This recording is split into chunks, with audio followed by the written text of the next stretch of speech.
Assalamualaikum warahmatullahi wabarakatuh.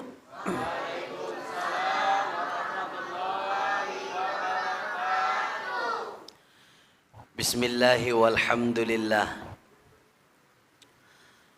Alhamdulillahi wa kafa. Wassalatu wassalamu ala sayyidina Muhammadinil Mustafa wa ala alihi wa ashabihi ahli sidqi wal wafa. Subhanaka la ilma lana illa ma 'allamtana innaka antal alimul hakim. Wala haula wala quwwata illa billahil aliyyil azim. Amma ba'd. Kita puji Allah Subhanahu wa ta'ala yang telah memberikan begitu banyak nikmat kepada kita, yang kalau kita hitung-hitung nggak akan bisa untuk menghitungnya. Nikmat yang begitu banyak Allah berikan, Allah tak pernah minta balasan. Yang Allah inginkan, la in syakartum la azidannakum wa la in kafartum inna azabi lasyadid. Ketika nikmat udah dikasih Allah, yang Allah inginkan cuman syukur, Pak. Kau syukuri nikmatku, kata Allah, maka akan kutambah nikmat itu. Namun kalau tak syukur, tak mau berterima kasih, kufur nikmat, kafir, ingkar sama Allah, maka nikmat itu diganti dengan azab yang sangat pedih. Mudah-mudahan malam hari ini kita menjadi hamba Allah yang selalu bersyukur. Amin ya rabbal. Salawat dan salam kepada paduka alam yang mulia, baginda Rasulullah Muhammad sallallahu alaihi wasallam. Mudah-mudahan pula dengan rapatnya duduk kita malam hari ini, begini pula rapatnya duduk kita nanti menatap wajah Rasul di dalam surga. Amin ya rabbal alamin. Rapat di sini lebih enak ketimbang rapat di Medan, Pak. Kalau kami rapat-rapat di Medan kena gusur. Makanya kafe jam 8 malam udah tutup semua. Udah digusur semua. Padahal mohon maaf, kadang kafe, rumah makan buka jam 5 sore, jam 8 tutup. Makan apa? Orang tuh enak, digaji bulanannya dapat. Bahkan ketika menjalankan tugas, gak dapat tambahan. Yang digusur dapat apa? Ini program nasional. Ya, mudah-mudahan program nasional yang diterapkan oleh pemerintah terkhusus di Kota Medan menjadi kemaslahatan untuk rakyat. Itu yang kita inginkan, bukan menambah mudarat. Kita tengok di media, di Facebook, di YouTube, banyak orang yang jualan di pinggir jalan digusur, diangkut, Pak. Mohon maaf, diangkut. Ada yang jualan ikan asin, jualan bubur, jualan nasi yang di pinggir jalan, diangkat, padahal nggak menimbulkan kerumunan. Kalau kafe-kafe yang rame ratusan orang, ramenya orang, wajar menimbulkan dan tidak akan memutus mata rantai COVID-19.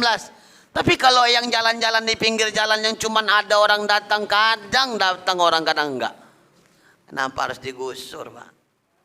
Ya, kita nggak tahu lah. Mudah-mudahan penerapan PPKN apa namanya?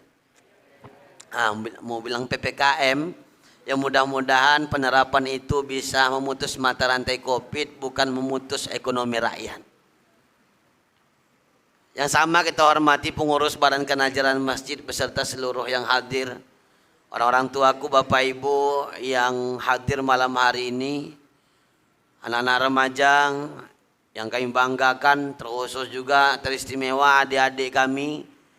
Adik-adik yang duduk rapi, yang udah minum, ya kan. Nggak dapat kue kalian? Emang nggak pakai kue? Makanya bawa kue dari rumah lah, biar enak. Ya, semua kita yang hadir mudah-mudahan diridhoi oleh Allah Subhanahu wa taala. Amin ya rabbal alamin. Bapak Ibu yang mulia, Berhubung beberapa hari yang akan datang itu ada sebuah peristiwa yang sangat luar biasa kita ingat kembali. Karena hidup ini memiliki 3 masa, Pak. Hidup ini memiliki 3 masa. Bu, hidup ini memiliki 3 masa. 3 masa. Yang pertama, masa lalu. Yang kedua, masa sekarang. Dan yang ketiga, masa depan. Orang yang pintar, orang yang cerdas, orang yang bijak adalah orang yang selalu mengingat masa lalunya untuk dijadikan bahan introspeksi di masa yang akan datang dan perbaikan diri di masa depan. Hari ini kita jalani masa sekarang. Masa lalu udah tinggal. Ada yang bilang masa lalu biarlah berlalu, jangan lagi dipikirkan. Bisa kalau masa lalu nggak mau dipikirkan, tapi ingat, setiap masa lalu menimbulkan sebuah hikmah untuk kehidupan kita. Ketika hikmah itu terbaik, kita jalankan di masa yang sekarang. Ketika tak baik, jadi introspeksi dalam hidup. Dan ketika sudah baik di masa sekarang, menuju masa yang akan datang akan menjadi yang paling baik. Malam ini yang kita bicarakan adalah masa lalu yang baik. Masa lalu itu adalah sebuah peristiwa yang diskenariokan oleh Allah. Yang Allah sengaja membuat itu semua sehingga menjadi syariat dalam hidup kita. Sehingga jadi aturan dalam kehidupan. Insya Allah tanggal 20 Juli Idul Adha. Tanggal 20 Juli yang akan datang ada sebuah peristiwa yang sangat dahsyat yang sudah beberapa ratus tahun yang lalu dibuat oleh Allah skenarionya. Sekarang kita menjalankan syariatnya.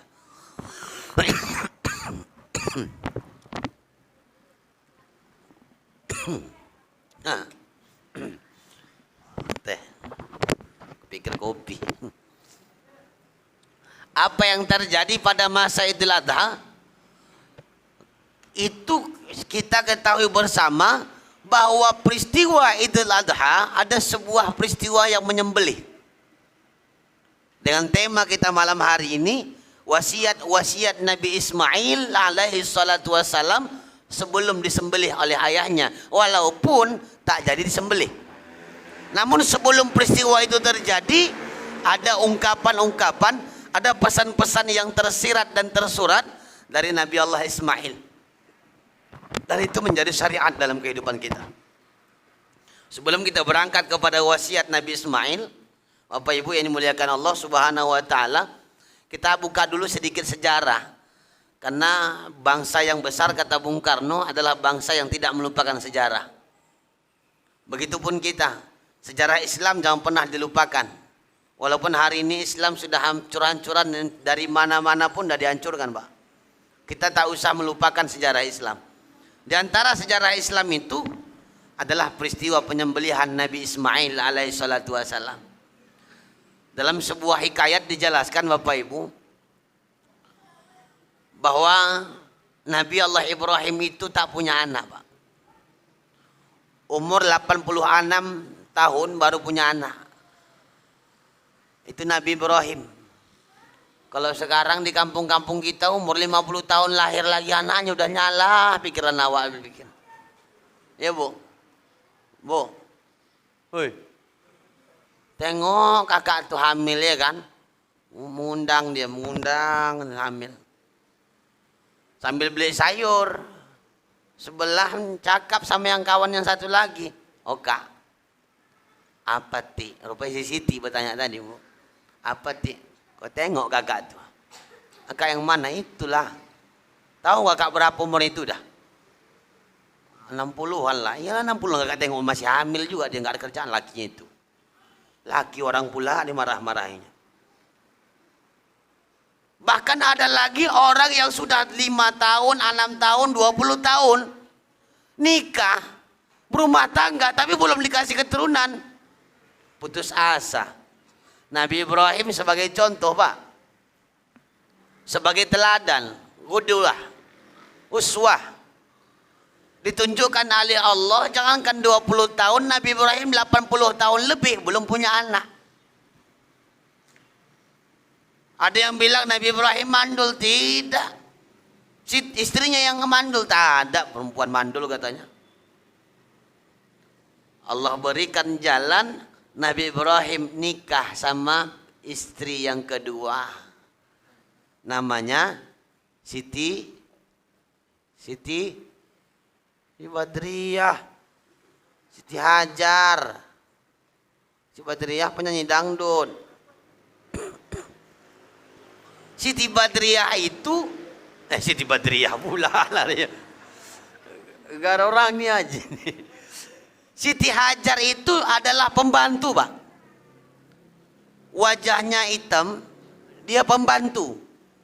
Kalau pada masa itu, kalau memikirkan kasta keluarga, bahwa Siti Hajar itu kasta yang terendah.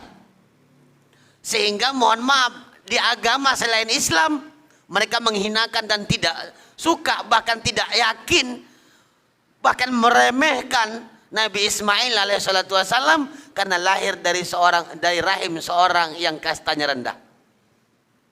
Cuman Islam yang angkat harkat martabat itu, di agama lain nggak ada, Pak. Bahkan di agama selain Islam, Nabi Ismail keturunannya sampai Nabi Muhammad SAW, mereka tidak meyakini dan tidak percaya, bahkan tidak suka, nggak senang dengan Nabi Muhammad karena Nabi Muhammad keturunan Nabi Ismail. Kenapa? Karena Nabi Ismail juga keturunan dari Siti Hajar, yang Siti Hajar itu pembantu dari kasta yang rendah.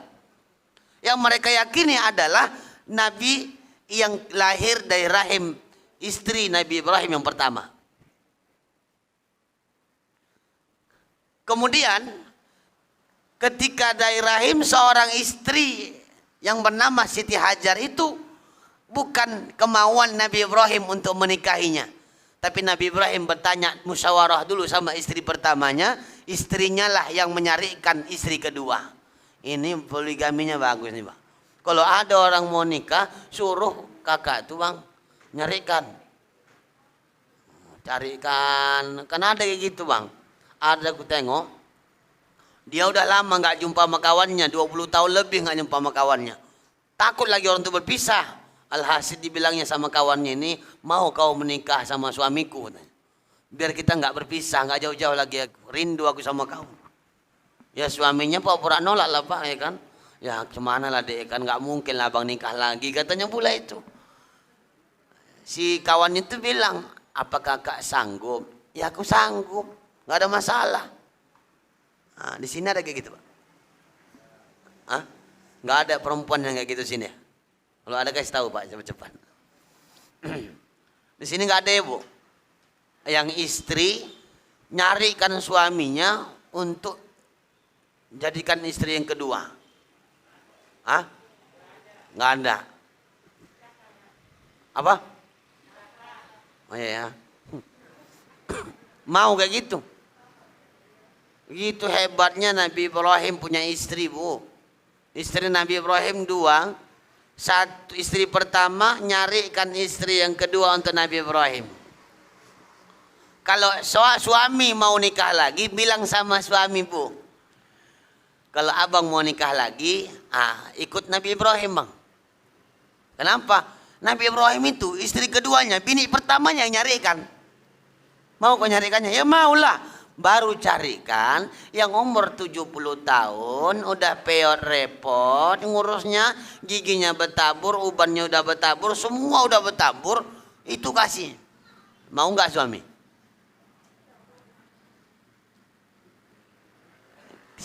Kadang kan lain, poligami tapi nggak tahu aturan, betul? Nggak boleh juga kita seorang Islam, seorang muslimah, apalagi perempuan, tak yakin dan tak percaya sama poligami. Itu perintah Allah. Dalam Quran ada dijelaskan, fankihu ma taba lakum minan nisa. Laki-laki nikahi kamulah wanita yang kau senangi. Berapa? Masna wa sulasa wa ruba. 2, 3 atau 4. Ini ayat menambah atau mengurang? Orang ini kayak gini lah kalau aku cerita poligami, pura nggak dengar. Pura nengok orang. Telinganya dengar, penasaran juga, gimana sih? Itu ayat Al-Quran menambah atau mengurang? Mengurang. Karena dulu di zaman itu banyak kali laki-laki yang bininya lebih dari 5, lebih dari 10. Maka turunkan Allah perintah supaya berkurang. Nikahi kamulah wanita yang kau senangi. Dari yang banyak itu, mana yang kau senangi kata Allah. 2, 3 atau 4 paling banyak maksimal. Cuman kalau nggak sanggup, fawahidah, maka cukup 1. Nah, cuman kan masalahnya Bu, cuman lawak tahu sanggup atau enggak kalau belum dicoba ya kan. Senang ngerti Bapak tuh dengarnya. Nah, kita balik kepada Nabi Ismail alaihissalatu wassalam. Ketika Nabi Allah Ismail lahir, dalam Quran surah As-Saffat Allah menjelaskan ayat 95 sampai 105 itu. 99 sampai 105. Dijelaskan dalam Al-Quran itu, dalam ayat itu, bahwa Nabi Ismail sekitar usia 7 tahun atau udah pandai jalan, udah pandai berpikir, udah pandai diajak jalan kemana-mana. Pada saat itulah Allah berikan mimpi kepada Nabi Allah Ibrahim. Nabi Ibrahim itu dermawan Pak. Ahli ibadah, ahli tauhid. Saking dermawannya orang memuji Nabi Ibrahim. Orang memuji kedermawanan Nabi Allah Ibrahim. Sampai-sampai terucap dari lisan Nabi Ibrahim. Apa kata Nabi Ibrahim? Jangankan hartaku. Jangankan ternakku. Jangankan apa yang kupunya. Seandainya aku punya anak, anakku pun sanggup kukorbankan, kata Nabi Ibrahim. Anakku pun sanggup kukorbankan. Banyak hukum yang kita dapat dari kisah ini. Di antaranya nazar. Ketika ada yang berucap begitu, maka terjadilah nazar. Ketika lahir Nabi Ismail, Allah uji Nabi Allah Ibrahim dengan ucapan yang dia ucapkan sebelum Nabi Ismail ada. Allah uji apakah Nabi Ibrahim betul-betul dengan ucapannya. Apakah Nabi Ibrahim betul-betul dengan ucapan nazarnya. Malam pertama bermimpilah Nabi Allah Ibrahim alaihissalatu wassalam. Pada malam itu mimpi Nabi Ibrahim berkelanjutan sampai 3 malam berturut-turut.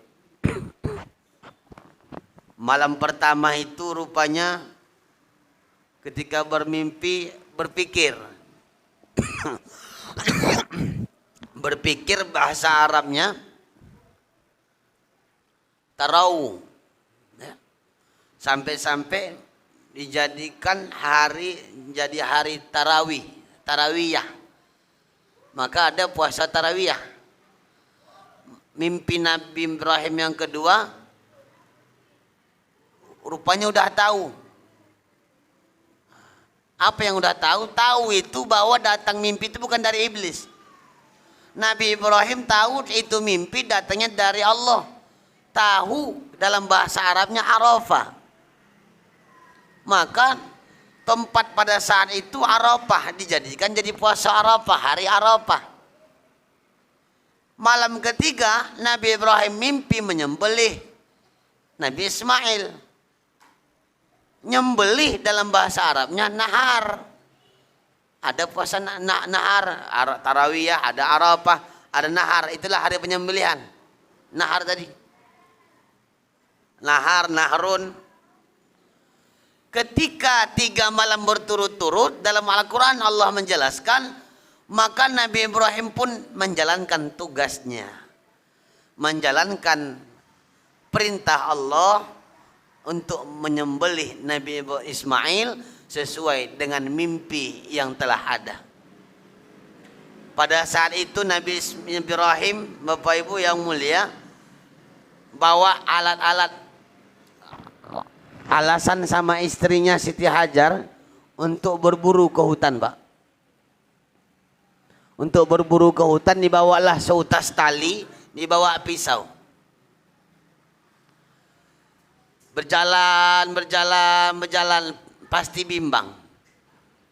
Ayah yang udah lama mendambakan seorang anak, tiba anak lahir udah pas laga-laganya, anak pas lagi molek-moleknya, enak diajak bercanda, enak diajak kemana-mana bersenda gurau, usia sudah beranjak agak umur 7 sampai 8 tahun, disuruh menyembelih. Siapa sih ayah yang sanggup, Pak? Gak akan ada orang yang sanggup. Anak taman SD dikirim ke pesantren nggak boleh dijenguk aja menetes air mata. Apalagi anak yang didamba-dambakan, yang udah lama diinginkan hadirnya ke muka bumi Allah. 86 tahun, Pak.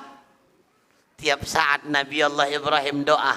Ini doa untuk kita yang mau punya anak cepat, dan juga yang udah lama nikah tapi nggak punya anak. Jangan bagi yang lajang minta ini padahal belum nikah, kurang ajar namanya itu. Minta anak tapi belum nikah, kan menyalah kerjaannya. Ya Allah, kasih aku anak, nikah enggak? Ya kan? Doanya apa? Nabi Ibrahim selalu berdoa dalam ayat itu, dalam Quran surah As-Saffat itu ada doanya. Rabbi habli minas salihin. Bisa itu doa untuk yang sudah punya anak, Ustaz? Bisa. Anak sudah ada, doakan lagi biar jadi anak yang soleh. Yang belum punya anak pun doakan lagi itu. Buat amalan. Amalkan terus. Habis salat amalkan. Bahkan buat dizikirkan. Mau tidur didoakan. Ketika istri mengandung, dalam kandungan itu anaknya didoakan oleh ayahnya, dipatihakan, kemudian bacakan doa itu. Rabbi habli minas salihin, Rabbi habli minas salihin, Rabbi habli minas salihin. Udah 9 bulan lebih, Bu. Udah mau lahiran, udah mau brojol, ada doanya lain. Habis Rabbi habli minas salihin, wallahu akhrajakum min butuni ummahatikum. Wallahu akhrajakum min butuni ummahatikum. Wallahu akhrajakum min butuni ummahatikum. Dan Allah lah yang mengeluarkan kamu semuanya dari rahim ibu kamu. Itu doa untuk ibu yang hamil tua mau melahirkan biar mudah lancar. Nah, kemudian ketika dalam perjalanan kebimbangan Nabi Ibrahim terasa sedih luar biasa. Ketika anak sematawayang yang udah lama didamba-dambakan mau disembelih, datang perintah. Kemudian iblis pun datang, Pak. Datang iblis bercakap-cakap sama mama Nabi Ismail, istri Nabi Ibrahim. Bercakap dia sama mamanya. Apa kata iblis? Oh Kak, kata iblis. Bu, kata iblis. Bu, kata iblis. Oh Kak, kata iblis. Bu, kata iblis, bilang sama mama Ismail. Oh Kak, apa? Kata mamanya. Taunya kakak kemana laki kakak tuh bawa anak kakak. Tahu mau berburu orang tuh. Alah, kena prank kakak, udah kena prank. Kena prank cuman. Kakak tengok bawa tali, bawa pisau, bukan mau berburu itu Kak. Mana ada orang berburu bawa pisau. Terus mau kemana? Biar kakak tahu, ku dengar tadi dari tetangga. Mau sembelihnya anak kakak. Mau disembelihnya anak kakak. Istri Nabi Ibrahim ngambil batu, dilempar itu iblis. Bismillahirrahmanirrahim. Lari iblis. Tengah jalan nampaknya Nabi Ibrahim sama Nabi Ismail gandengan jalan mau ke gua. Digodanya pula Nabi Ismail. Ismail, kalau bahasa kampungnya kan nama orang kan berubah kalau udah di kampung, Pak. Nama waktu Abdullah dipanggil Wakdolah. Sama itu, Ismail jadi Mael. Mael kata iblis. Apa kata Ismail? Taunya kau kemana ya kau bawa kau ini? Tahu. Mau ke gua kami. Tapi kau nggak tahu kan Mael? Apa? Mau disembelih ayah kau. Nabi Ismail ngambil batu, Pak. Lempar lagi. Itu iblis. Bismillahirrahmanirrahim. Selesai dari mamanya ke Nabi Ismail. Nggak mempan. Nabi Ibrahim pula digodanya. Apa kata iblis? Ya Ibrahim, tega kau mau menyembelih anak kau ya? Apa enggak nangis kau? 80 tahun lebih kau menginginkan anak kau lahir. Selalu kau doa bermunajat tiap malam. Rabbi habli minas sholihin, Rabbi habli minas sholihin, Rabbi habli minas sholihin. Tak pernah lepas kau ucapkan sama Allah kayak gitu. Tiba anak kau lahir mau kau sembelih. Apa enggak kau pikirkan matang-matang? Mau menggoyahkan iman Nabi Ibrahim. Nabi Ibrahim ngambil batu, lempar lagi yang ketiga kalinya. Bismillahi Allahu Akbar. Menjadi syariat dalam berhaji. Lemparan pertama, jumratul ula, jumratul usta, jumratul ula, jumratul usta, jumratul aqabah. Menjadi syariat, Pak. Ini sejarah tadi. Sampailah Nabi Allah Ibrahim berada di sebuah gua. Ketika mau disembelih, situlah terucap pesan-pesan atau wasiat Nabi Ismail, Pak. Ini pun menjadi syariat dalam penyembelihan hewan kurban. Di sini berapa ekor? Hah? Nggak tahu. 4, 5. Ini tadi nggak tahu kau. Ini 5. Berapa? 5 ekor. Lembu, kambing. Lembu nggak ada. Nggak ada. Nggak ada orang kaya di sini ya. Kadang nih Bu, rumah, gedung, ya kan? Keretanya 3 di rumah. Mahal-mahal pula itu Pak. PCX ada, NMAX ada, Vario tahun tinggi ada. Itu nyicilnya aja sampai 1 juta sebulan. 3 kereta. Lain kulkasnya, lain dispensernya, lain perabotan rumah. Pagar rumah dibagusin 15 juta habis duit. Untuk kurban banyak alasan. Tapi katanya cinta sama Allah. Allah buat hari nahar, inna a'tainakal kautsar washalli li rabbika wanhar. Wasalli, salat kamu, wanhar, baru motong nyembelih. Menunjukkan bukti cinta pengorbanan sama Allah. Enggak mau berkorban harta cuma 2,5 juta. Takutnya awak kambing 5 ekor itu pun 1 ekor bagi 7. 1 ekor bagi 7. La ilaha illallah. Udahlah berapa harga? 2,200,000 ya. Bagi 7. Salah satu bentuk mensyukuri nikmat Allah. Yang Allah berikan harta begitu banyak. Kerja yang begitu enak. Jabatan yang begitu tinggi. Salah satu cara mensyukurinya adalah mengorbankan segalanya, diantaranya berkorban. Berkorban namanya itu Pak, bukan berkorban ya. Berkorban, korbankan harta dari apa yang kita punya, maka datanglah pengorbanan. Jadilah bahasanya kurban. Handphone, mohon maaf anak kita sekarang di masa canggih sekarang, anak SD udah pandai megang handphone Pak. Handphone gadget orang tuh tak ada di bawah 1 juta. Androidnya 1 juta ke atas. 5 orang anak, 5 handphone ada di rumah. Keretanya ada, TV-nya ada, semua punya.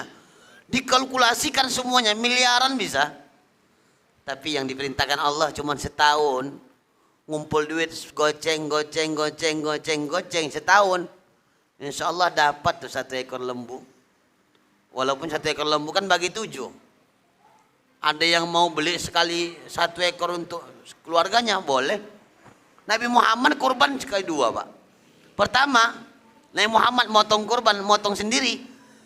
Ini kurban untukku dan untuk keluargaku kata Rasul. Yang kedua, ini kurbanku untuk seluruh umatku. Secara hakikat kita udah berkurban. Membawa nama Rasulullah. Cuman kita pun disyariatkan. Wajib hukumnya Ustaz? Tidak. Hukumnya nggak wajib. Nah, sunnah muakkad, mendekati sunnah yang diberatkan. Ya Bu ya, nggak tahun ini, insya Allah tahun depan kita kurban, amin. Bu, insya Allah tahun depan kurban, amin. Mulai habis raya haji, ngumpul duit pulang dari belanja, simpan 10 ribu. Setahun nggak mungkin nggak dapat sampai 2 juta. Dan Allah hanya ingin melihat pengorbanan itu. Begitupun Nabi Ibrahim, bukan nggak hebat ibadah Ibrahim, bukan nggak dahsyat Nabi Ibrahim itu ibadah. Sampai-sampai dalam sholat kita sholawat Ibrahimiyah Pak. Allahumma salli ala Sayyidina Muhammad wa ala ali Sayyidina Muhammad kama shallaita ala Sayyidina Ibrahim wa ala ali Sayyidina Ibrahim wa barik ala Sayyidina Muhammad wa ala ali Sayyidina Muhammad kama barakta ala Sayyidina Ibrahim wa ala ali Sayyidina Ibrahim fil alamina innaka Hamidum Majid. Kalau mau ditambah lagi sunnah silakan. Sampai-sampai sholat kita membaca sholawat Ibrahimiyah. Saking kan luar biasanya Nabi Ibrahim itu adalah ayahnya para nabi. Dari Nabi Ibrahim banyak nabi-nabi yang menjadi anak-anaknya menjadi nabi. Hebatnya Nabi Ibrahim itu di situ dikasih Allah, sehingga dikasih Allah gelar. Kalau Nabi Muhammad Habibullah, Nabi Musa Kalamullah, Nabi Ibrahim Khalilullah. Juga artinya maknanya kekasih Allah yang sangat dekat sama Allah Subhanahu wa taala. Sehebat dan sedekat Nabi Ibrahim aja Allah berikan ujian untuk melihat sebatas mana pengorbanan. Kita kan enggak. Ibu ada yang ingat 3 hal. Pertama, ada orang yang tidak ibadah tapi rezekinya mempat. Itu azab, Pak. Ada orang yang ibadah juga nggak dapat apa-apa. Ini artinya nggak dapat apa-apa, nggak kaya, rezekinya kadang payah, cukup lah. Tapi ibadah itu ujian, diuji oleh Allah, teguran dikasih Allah agar menambah semangat ibadah. Ada orang yang makin dia ninggalkan ibadah makin kaya, kan ada itu Pak. Sholat nggak pernah, tapi kayanya makin luar biasa. Kurban nggak pernah, zakat jarang kita tengok. Tapi ya Allah, kalau hartanya makin lama makin banyak, apapun yang dia inginkan dapat. Mau jadi ini, jadi ini, jadi ini dapat. Itu namanya istidraj, Pak. Allah ingin biar dia semakin lalai dan lupa sama Allah. Itu DP-nya, sekalian nanti datang di akhirat azab dari Allah. Maka ingat, kalau hari ini kita semua yang hadir Bapak Ibu yang mulia, jarang ibadah, ninggalin sholat sering, puasa nggak mau, sama istri kita zalim, sama suami kita durhaka, anak jauh dari agama, tapi makin kaya. Ini istidraj. Hati-hati, lama kelamaan hati akan terkunci. Kalau udah hati terkunci, khatamallahu ala qulubihim wa ala sam'ihim wa ala absarihim. Udah ditutup semuanya. Diajak ke masjid pun nggak akan mau, diajak sedekah nggak akan mau. Kenapa? Udah ditutup pintu hidayah oleh Allah Subhanahu wa taala. Sebelum itu terjadi, perbaiki semua ibadah-ibadah kita. Ya. Kemudian Bapak Ibu yang mulia, ketika Nabi Allah Ibrahim alaihi salatu wasalam di dalam gua ingin menyembelih Nabi Ismail, maka terucaplah wasiat Nabi Ismail. Yang pertama, Nabi Ismail bilang sama ayahnya, "Ayah, aku minta tolong. Hendaklah ayah kalau nanti mau memotong menyembelih aku, minta tolong ayah ikat tanganku kuat-kuat. Ikat tanganku kuat-kuat, biar jangan terlalu bergerak." Makanya kita jadi syariat, Pak. Bukan karena kita takut hewan kurban itu lari, tidak. Kenapa diikat? Kenapa diletakkan di tiang kemudian rame-rame ngimpitnya, diikat kakinya? Ini juga diminta oleh Nabi Ismail. Minta diikat tangan kuat-kuat agar aku tidak terlalu bergerak. Kalau bergerak, kasihan awak nengoknya. Ya kan? Nengok kambing, lembu, begitu nggak usah kita ikat tangannya, Pak. Main potong aja. Takbir, Allahu Akbar, Allah, bergerak-gerak kakinya, bergerak. 2 kaki depan, 2 kaki belakang bergerak. Itu akan menambah rasa sakit pada hewan.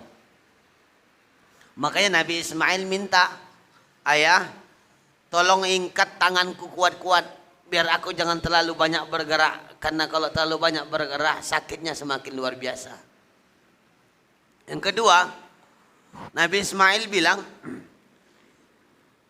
hendaklah engkau letakkan wajahku ini ya menghadap ke tanah.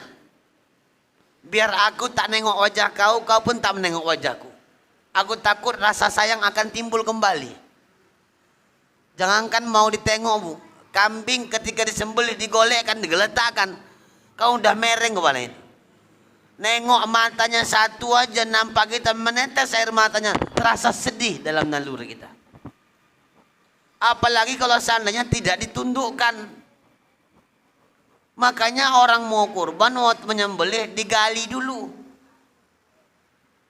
Selain untuk tempat darah, biar itu hewan nengoknya ke bawah. Jangan nampaknya kita pun nggak nengok mata dia.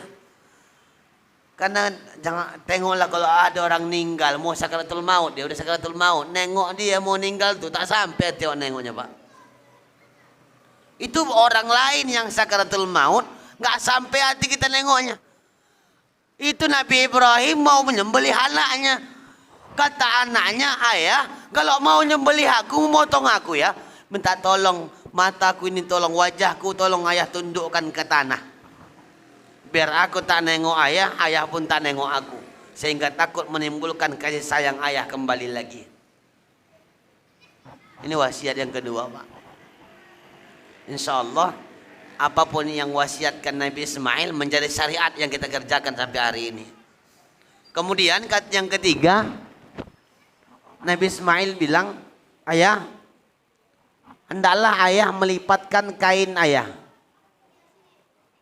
baju, jubah atau kain, supaya tidak terlumuri darah.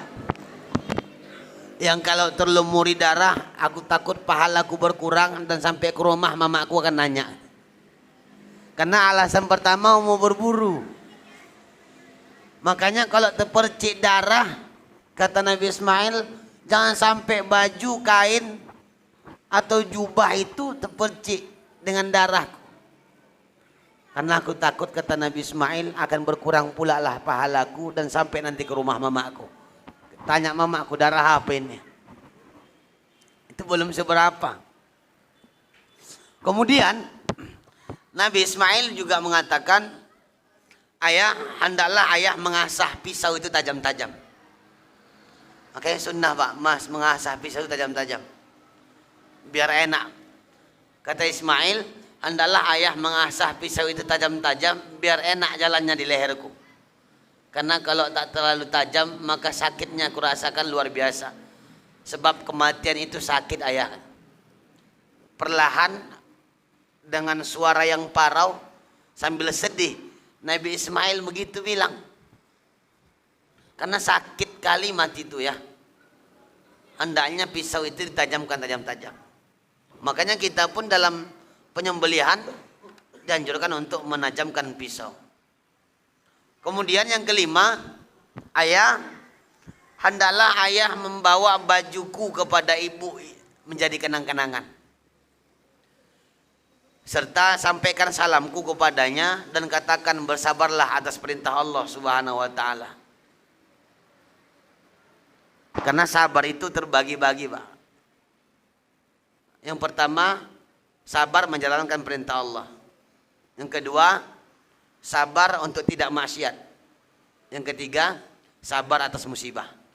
Ini bagian dari sabar.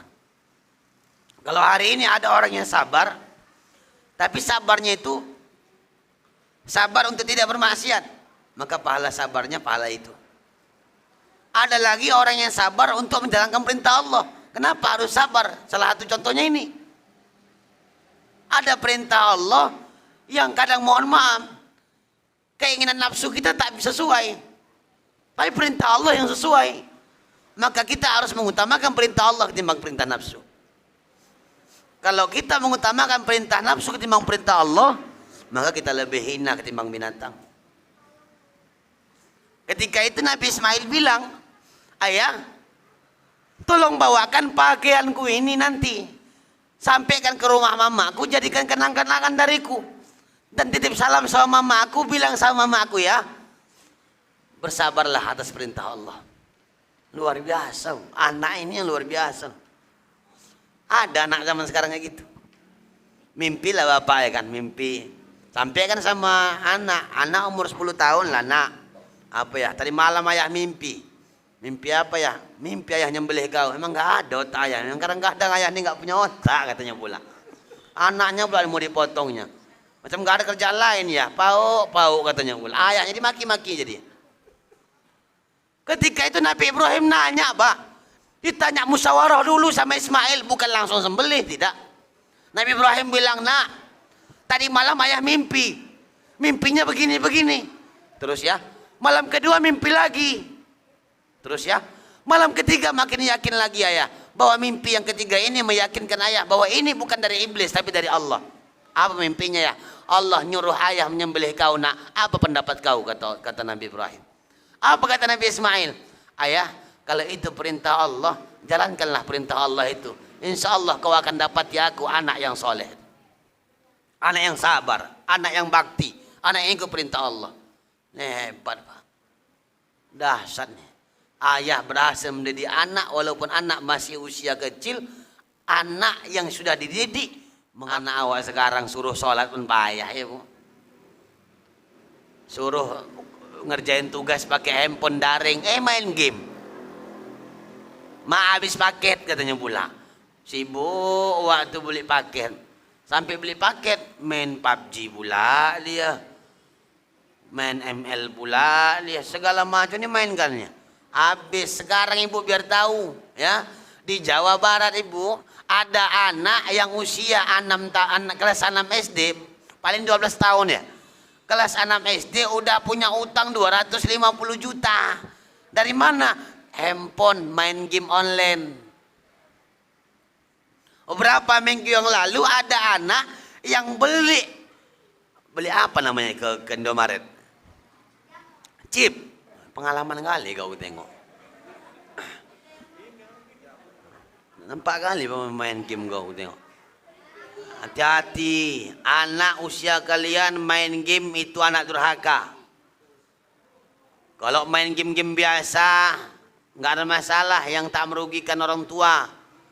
Ini paket dibelikan, beli chip, beli diamond ya? Iya kata kau kan. Itu anak kalau sana SD Bu, pergi ke Indomaret, ya kan? Ya kan ini dimasuk video, masih video kan nggak boleh sebut-sebut merek. Pergi dia beli chip, beli diamond, 800.000. Pergi beli 800.000 dia beli Pak. Ya kasir terima dong. Duit. Namanya dagang, jualan. Lama kelamaan ditelusuri, yang kasir yang memberikan chip dengan harga 800.000 didemo oleh masyarakat. Ya aku mana tahu katanya. Anak bapak yang beli, ku kasih lah. Cuman mereka marah. Kau sadar tidak yang beli ini anak di bawah umur. Menggunakan uang 800.000. Kenapa semudah itu dikasih? Kan bisa saja ini betul nggak tahu ayah mak kau, atau kasih tahu sama ayah kau dulu, atau ayah kau mama kau suruh beli kemari. Alhasil karena cekcok mulut adu mulut, si kasir mengganti 400.000. Jaga anak ibu. Anak sekarang lebih patuh sama game ketimbang sama mamanya. Yang paling menyedihkan, anak SD 6 tahun, ya kan? 6 tahun udah sekolah, pelajaran akhlak dibahas. Akidah akhlak diajarkan. Apalagi sekolah agama belajar. Masuk SMP 3 tahun, udah 9 tahun. Pelajaran akhlak juga dibahas. Masuk SMA 3 tahun, udah 12 tahun Pak. 12 tahun pelajaran akhlak tetap dibahas. Muncul aplikasi TikTok. Hancur akhlak anak manusia, belajar bertahun-tahun tak ada gunanya gara-gara cuman aplikasi TikTok. Tahu aku siapa-siapa yang punya TikTok, tahu nampaknya muka-muka kalian, muka-muka TikTok. Di dalam ada berapa orang, di luar ada berapa orang, tahu aku itu. Cek di Play Store, ya kan? Cek nanti di Play Store Najri, tunjukkan nanti, sampaikan di grup, ada grup kalian kan? Nah, Cek di Play Store, cari di pencarian aplikasi paling terbodoh di dunia. Yang keluar TikTok. Nggak percaya, buktikan. Aplikasi yang bodoh atau paling bodoh di dunia. Kalau aplikasinya paling bodoh, anak kita yang makainya berarti anak kita anak yang paling. Udah, ibu yang bilang. Kemanapun di sekolah kan nggak mempan, apalagi sekolah pakai daring. Tapi Nabi Ibrahim mendidik anak yang 7 tahun usianya, luar biasa dahsyatnya Pak. Perintah Allah dijalankan, cakap ayah maknya diikuti. Ini Nabi Ibrahim punya anak Nabi Ismail. Pendek cerita Bapak Ibu, kita pendek-pendekkan aja. Karena udah tengok udah jam 11 kurang 1,5 jam. Pas kan? Begitu mau disembelih ini Nabi Ismail, nggak mempan Pak, nggak mempan kayak. Dia ambil pisau yang dibawa Nabi Ibrahim dari rumah, dipotonglah leher Nabi Ismail, nggak mempan. Berulang-ulang nggak mempan. Ketika menyembelih nggak mempan Pak, karena agak kesal, ini pisau dihantamkan ke batu yang besar. Dihantamkan ke batu, batu terbelah dua. Batu terbelah dua. Nabi Ibrahim bertanya sama ini pisau, bercakap pisau itu. Wahai pisau, kenapa batu kau belah terpotong menjadi dua, sedangkan kulit tak bisa kau sentuh sedikit pun? Ini kan leher kulit nih. Gampang motongnya. Kenapa batu bisa terbelah dua sedangkan kulit tak bisa? Pisau itu bercakap Bu. Apa kata pisau itu Pak? Ya Nabi Allah Ibrahim, kau suruh aku potong, tapi Allah bilang jangan. Kau suruh aku potong, Allah bilang jangan. Mana mungkin aku mematuhi perintah kau melanggar perintah Allah? Dapat lagi hukum di situ. La ta'ati bi makhlukin bi ma'siyatil khaliq. Tidak ada kepatuhan kepada makhluk untuk bermaksiat kepada Allah. Haram hukumnya. Patuh kepada orang kalau orang itu nyuruh kita ingkar sama Allah. Walaupun ayah mak kandung sendiri.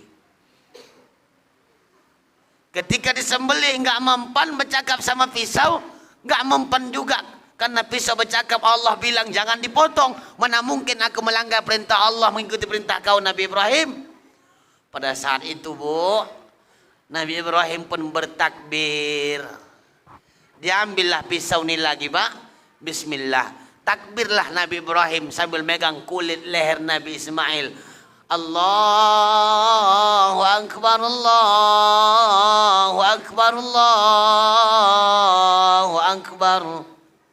Begitu dahsyat takbir memekik dari mulut Nabi Ibrahim. Malaikat-malaikat di langit kagum menengoknya Pak. Karena berani dia motong itu. Berani dia menyembelih anaknya. Sanggup dia menjalankan perintah Allah. Karena kagum malaikat di langit, malaikat pun ikut memuji Allah. La ilaha illallah wallahu akbar. Kemudian sebelah kiri Nabi Ibrahim ada suara. Nabi Ibrahim di sebelah kirinya pas berdiri ada suara. Pada saat itu Nabi Ibrahim memejamkan mata, suara kedengaran dari sebelah kiri mengucapkan kalimat Allahu Akbar walillahil hamd.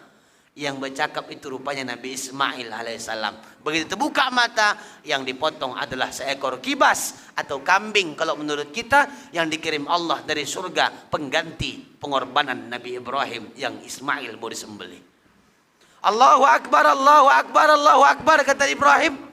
Karena kagum dan dahsyatnya peristiwa itu, malaikat menyuarakan la ilaha illallah wallahu akbar. Disambung oleh Nabi Ismail Allahu Akbar walillahil hamd, dan jadi syariat Nabi Muhammad sallallahu alaihi wasallam digabungkan jadi satu menjadi sebuah syariat takbir berkumandang ketika Idul Adha atau Idul Fitri datang. Itu jadi syariat kita. Di mana letak kedahsyatannya? Dahsyatnya luar biasa peristiwa ini Bapak Ibu yang mulia, ketika di akhir-akhir pengorbanan, akhir-akhir kehidupan pengharapan kepada Allah, di situ Allah berikan ending yang sangat luar biasa. Happy ending kalau bahasanya. Yakin, konsep keyakinan yang dibangun oleh Nabi Ibrahim, apapun terjadi semua perintah Allah ketika itu yang dipotong hanyalah kibas, yang ada adalah Nabi Ismail alaihissalatu wassalam. Begitulah dalam kehidupan.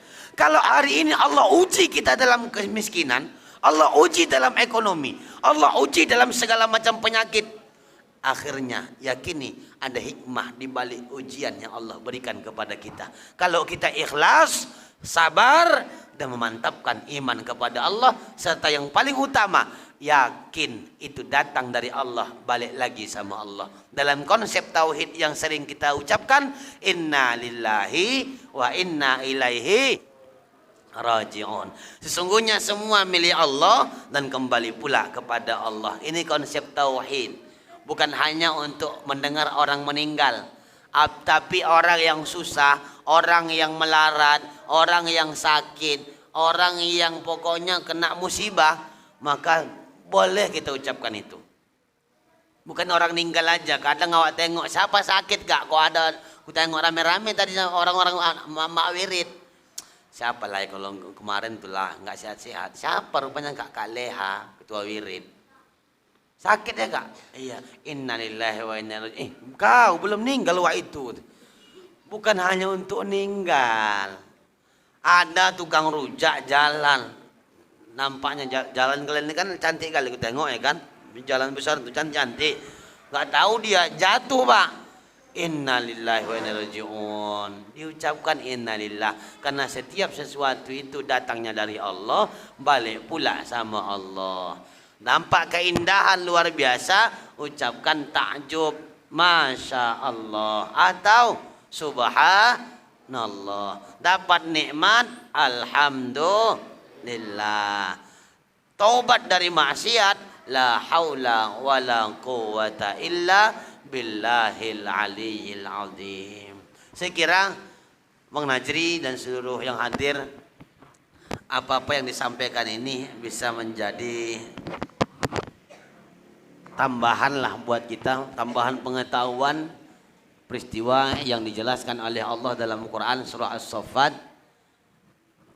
menceritakan kisah Nabi Ibrahim dan Nabi Ismail alaihissalatu wassalam. Dan mudah-mudahan ketika Idul Adha ini terrealisasi, terlaksana menjadi sebuah pengabdian dan pengorbanan kita kepada Allah Subhanahu wa taala. Dan kiranya hari ini kalau kita semua yang hadir belumlah sempat berkurban, mudah-mudahan kita doa sama Allah, Allah lancarkan urusan rezeki kita dan usaha kita biar bisa menabung untuk melaksanakan kurban. Kalaupun kita mau lagi banyak-banyak niat sama Allah, banyak-banyak azamkan di hati, minta sama Allah kita berkorban di tanah haram, di Makkahul Mukarramah, melaksanakan haji ataupun umroh. Amin ya rabbal alamin. Ibu, mudah-mudahan yang udah berangkat haji umroh bisa berangkat lagi. Yang belum mudah-mudahan cepat dipanggil Allah. Berangkat haji maksudnya ke Baitullah. Ibu nggak usah suuzon aja lah sama aku. Wah, untuk melaksanakan biar cepat berangkat haji, banyak-banyak zikirkan talbiyah Pak. Siap sholat zikirkan Bu. Labbaik Allahumma labbaik, labbaik la syarika laka labbaik, innal hamda wan ni'mata laka wal mulk la syarika lak. Aku hampir macam orang gila dibuat. Dulu sebelum aku berangkat melaksanakan umroh membawa jamaah, dulu aku dengar dari kawan, dari guru, ngamalkan macam orang gila aku Bang. Habis sholat, kadang tahajud, subuh, maghrib, pas hampir tiap sholat, duduk aku merapat dikit ke tembok, macam gini merapat ke tembok, katanya angkatkan tangan. Ini bisa ibu buat kalau dari hati keluar itu, yakinlah menetes air mata. Angkat tangan, kurasa tembok ini, mataku pejamkan, aku membayangkan seakan-akan aku ini menyentuh Ka'bah. Pada saat itu aku langsung berucap, Subhanallah walhamdulillah wa la ilaha illallah wallahu akbar. Subhanallah walhamdulillah wa la ilaha illallah wallahu akbar. Subhanallah walhamdulillah wa la ilaha illallah wallahu akbar. Baru aku bertalbiyah. Labbaik Allahumma labbaik, labbaik la syarika laka labbaik, innal hamda wan ni'mata laka wal mulk la syarika lak. Baru perbanyak solawat sama Nabi biar sampai ke makam Rasulullah di Madinatul Munawwarah. Alhamdulillah aku amalkan, berangkat aku melaksanakan ibadah umrah. Mau ibu cara gampang lagi selain itu buat jadi amalan. Kemudian amalkan surah Al-Hajj. Surah Al-Hajj selalu baca. Udah hatam Ustaz, surah Al-Hajj itu sering kali lah aku baca sampai hafal lah aku udah. Belum berangkat bu? Belum. Cari surat yang kedua. Surat apa? Surat Al-Muluk, Raja. Allah memegang kerajaan. Surat Al-Hajj udah Ustaz. Surat Al-Muluk udah, enggak mempan juga. Al-Waqiah. Tiga surat udah dibaca Ustaz. Enggak juga berangkat umroh. Berarti harus ada dikeluarkan satu surat lagi. Surat tanah dan rumah-rumahnya. Insya Allah pasti berangkat umroh. Kalau udah keluar surat tanah sama rumah-rumahnya, dikasih sama orang minta duitnya, insya Allah daftar umroh, berangkatlah umroh selesai COVID. Nah, mudah-mudahan semua kita bisa berangkat umroh dan haji. Amin ya rabbal alamin. Saya kira demikian yang dapat disampaikan pada kajian kita hari ini. Mudah-mudahan ada faedah dan bermanfaat, terkhusus bagi pribadi saya sendiri, umumnya bagi kita keseluruhannya. Usikum nafsi bitaqwallah, nasrun minallahi wa fathun qarib wa basyiril mu'minin. Assalamualaikum warahmatullahi wabarakatuh.